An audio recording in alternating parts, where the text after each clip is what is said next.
For the News Channel 5 network, I'm Carrie Sharp with a check of your headlines. The coronavirus has its first patient in Tennessee. Governor Lee and the state health department announced a 44-year-old man in Williamson County has tested positive for the virus. The patient is quarantined at his home with mild symptoms as health officials compile a list of people who he may have come in contact with. The man had recently traveled to another state, and officials are working to figure out if he traveled through Nashville's airport.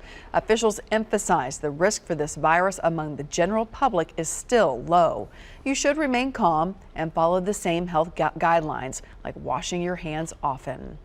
In the wake of this news, Williamson County schools will close Friday, March 6th and Monday, March 9th for a deep cleaning.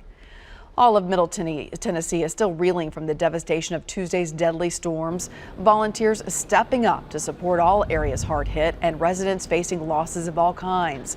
The greatest loss, that of 25 lives across the mid-state, with others facing serious injuries.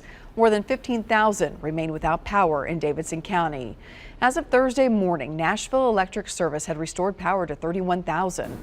They're asking for the city to have patience, saying they won't stop until the power is restored, which they hope will be by Monday. Cookeville Mayor Ricky Shelton says President Trump called him last night to express his sorrow for the 18 people killed in Putnam County. Shelton says the president also pledged full resources from the federal government to help the area rebuild. President Trump will be in Middle Tennessee on Friday. Students from some metro schools will be relocated next week due to storm damage. Robert Churchwell Museum Magnet Elementary students will go to Park Avenue Enhance option. Meanwhile, Meigs Middle School students will go to Graymar Middle School. Those students will go to Jerry Baxter Middle, since those two were already going to consolidate next year.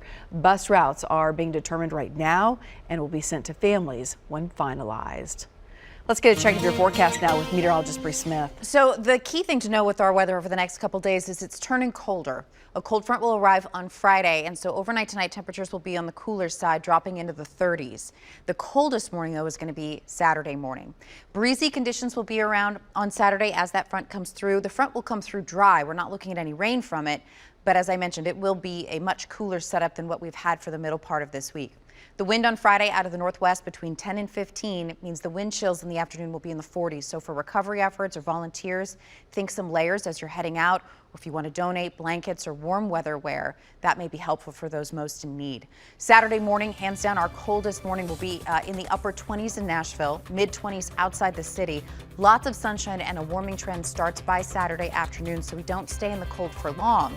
Showers and storms look to return by the early part of next week.